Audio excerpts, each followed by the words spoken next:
These mums surrounding me have certainly passed their prime. Being in containers, I won't want to leave them out all winter long. In fact, we're going to move them into the garden. The first step will be to prune back the flower heads and then plant them in the soil at a good spacing, probably about 18 inches apart, and then we'll mark them so we'll know which colors we're going to have in the garden next year. Then along about July, we'll prune them back by half so we'll get a good flush of color in the garden next fall. Now the pots they're in are going to need cleaning. So are all these others that are out in front of me. Looks like I have a big job ahead of me. Now when it comes to cleaning pots, there are a few things you need to know. Depending on the type of container you have, the cleaning method may vary a little bit. Plastic pots can be treated just like dishes in your kitchen. Also, ceramic pots that have a ceramic glaze on them. Both can just be washed in hot water.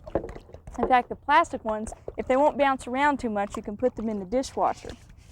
And that way they'll get sanitized. And the reason we do this is that the soil particles that we leave in pots contain harmful fungi that can invade the soil that we might put in the next spring, the fresh soil, to put seeds in or fresh plants. Also, you can end up with some fertilizer salts around the edge of the container. And this is usually a white cakey material. On this clay pot, we have a really good example of a buildup of fertilizer salts. And those we want to get rid of because they'll make the soil inhabitable, or uninhabitable rather, for a healthy root system.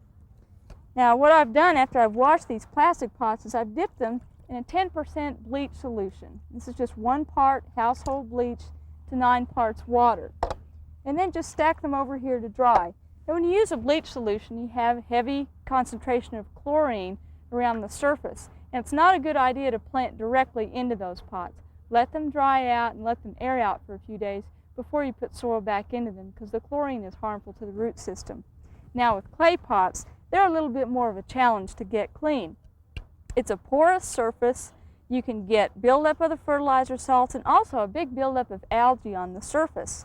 And the beauty of clay pots is that they are quite porous, and so you do get a good exchange of air to the roots. But by the same token, because they're porous, the algae and the fertilizer salts get caught in those pores and really need a little more special cleaning to get them cleaned up. So the best method is to put your pots in a big bucket and pour boiling water over them, and then pour in about a half a cup of household bleach and let them sit for several hours in that water.